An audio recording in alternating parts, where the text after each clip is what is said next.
बिस्मिल्लाहिर्रहमानिर्रहीम अस्सलामु अलैकुम वरहमतुल्लाह। फेसबुक और यूट्यूब चैनल देख रहा हूँ। मेरा नाम है अब्दुर्रहमान नाज़रीन। आज 15 अक्टूबर है। काजी फाइज ईसा साहब के साथ जी जितनी इंसल्ट और जो कुछ उनके साथ हो रहा है, आज कराची में वकला कन्वेंशन हुआ और फैसल सदीकी एडवोकेट जो हैं उन्होंने आज जी इंतहा कर दी। मेरा नहीं ख्याल कि काजी साहब को इतनी बेइज्जती का सामना और इतना स्ट्रेट आकर जो है उन्होंने चंद बातें की हैं जी। पाकिस्तान का एक सिटिंग चीफ जस्टिस और जो कुछ काजी फाइज ईसा साहब के साथ हो चुका है पिछले कुछ अरसे के दौरान, साल सवा साल की उनकी ये सारी जी सीट थी और ये पावर उनके पास साल सवा साल के लिए थी, जो कि अब पीछे 10 दिन रह गए हैं, ख़त्म होने वाली है। उनको खुद ही चले जाने चाहिए। लेकिन जो कुछ उनके साथ हुआ है जी, पाकिस्तान की तारीख में किसी चीफ जस्टिस के साथ ऐसा नहीं हुआ। अब जो कुछ उन्होंने कहा है वो तफसीलात आपके सामने रखूंगा। उन्होंने पागल कहा, उन्होंने कहा ये इंसान जो है वो लालची है, इसे खुद छोड़कर चले जाना चाहिए। इसका सुप्रीम कोर्ट के ऊपर तसल्लुत जो था वो उसने अदारे को तबाह करके रख दिया। ये शख्स जो है बहुत कुछ कहा जी उन्होंने, वो तमाम तर तफसीलात आपके सामने रखेंगे। इसके साथ साथ फिर अली अहमद कुर्द साहब ने भी जो है काफ़ी कुछ कहा और उनका तो आपको पता ही है कि जब वो बात करते हैं उन्होंने तो काजी साहब के साथ साथ जितने भी जस्टिस हजरात जो हैं जो बलूचिस्तान से आए थे उन सब को धो डाला जी। अब वो कैसे, वो भी आपको बताएंगे। मौलाना फजलुर रहमान साहब जी सिंध पहुंचे हुए हैं और आज जो है वो लाहौर वापसी पहुंच जाएंगे। वहाँ फिर वो नवाज शरीफ साहब से मुलाकात करेंगे, आज करेंगे या कल करेंगे, लेकिन करेंगे सही। सिंध में उन्होंने जी बात करते हुए वहाँ उन्होंने मुफ्ती महमूद कॉन्फ्रेंस से खिताब किया और उन्होंने सिंध हुकूमत की वाट लगाई जी। इसके साथ साथ उन्होंने जी आईनी तरमीम के हवाले से चंद अहम बातें की हैं, वो भी आपके सामने रखेंगे। और फिर लास्ट में लाहौर जो इंसिडेंट हुआ है पंजाब कॉलेज का, उस हवाले से भी कुछ तफसीलात हैं, कुछ फैक्ट्स हैं जो आपको बताएंगे। इससे पहले अगर आप लोगों ने चैनल को सब्सक्राइब नहीं किया तो रेड बटन को प्रेस कर लें और बेल आइकॉन को भी प्रेस कर लें ताकि लेटेस्ट अपडेट्स आप लोगों को मिलती रहें। ये जो हमारा ताल्लुक है ऐसे ही जुड़ा रहे। अब जी जो फैसल सिद्दीकी एडवोकेट साहब हैं उन्होंने कहा है कि जी ये लालची आदमी है। किसी नवाज शरीफ, किसी बिलावल, किसी जर्नैल ने जो है इसको कुछ नहीं कहा और कोई जर्नैल, बिलावल या नवाज शरीफ मजबूर नहीं कर सकता। चीफ जस्टिस की कुर्सी के ऊपर बैठा हुआ शख्स है जी, अल्टीमेट पावर है उस बंदे के पास।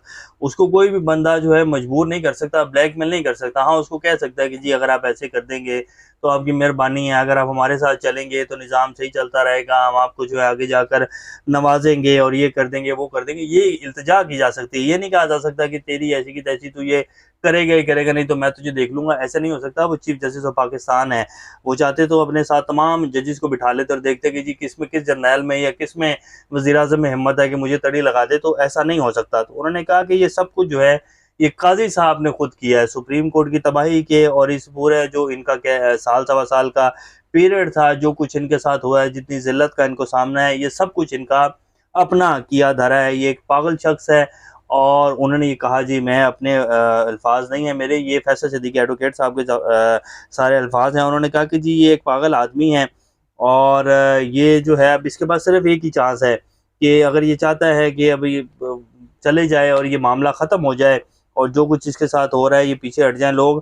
तो 10 दिन बाकी रह गए हैं, ये जो है चैम्बर वर्क करे और कोर्ट में क्यों बैठ रहा है और सू मोटो ले या फुल कोर्ट बुलाएं और हुकूमत को कहें कि नए चीफ जस्टिस का जो है वो तकर्रर किया जाए, क्योंकि 25 अक्टूबर तक तो आप खाना भी नहीं खा सकते हैं, क्योंकि फेयरवेल आने वाले चीफ जस्टिस देंगे।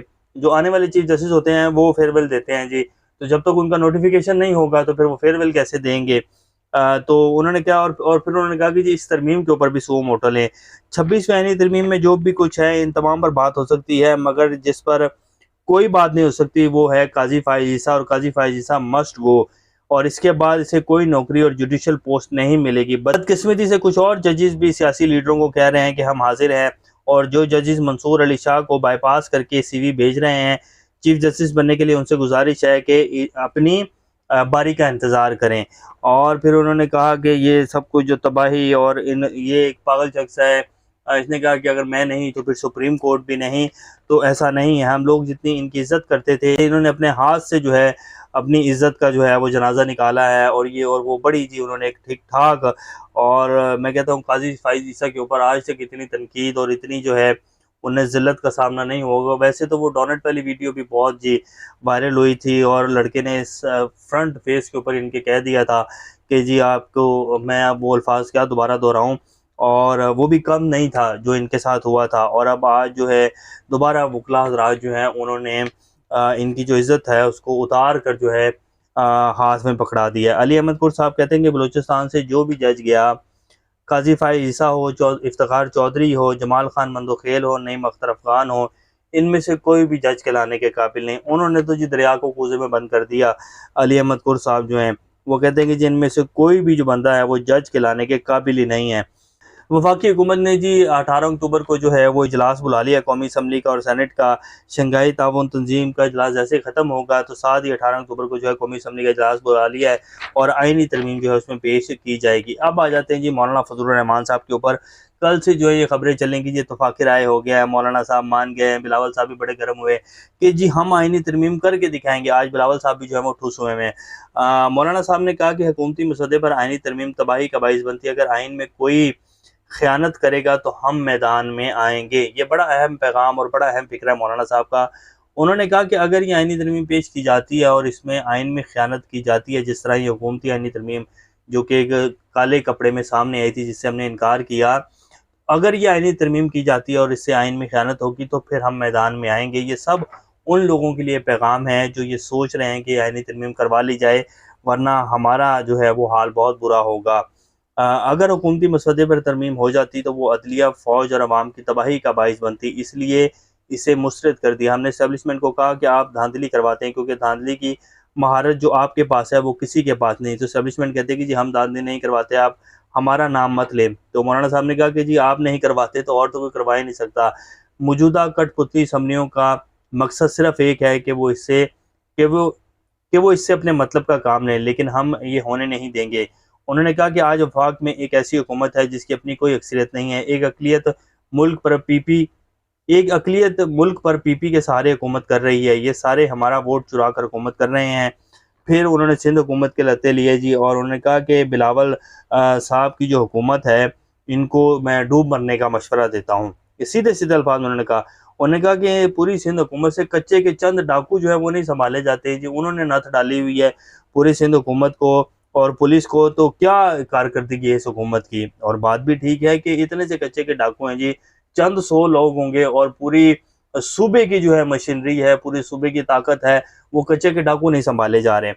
और बातें सुन लो सिंध हुकूमत की, जब इन डाकुओं तक रसाई होती है तो हमें पता है वो क्या कहते हैं और उनको असला कहाँ से आता है वो सब बताते हैं।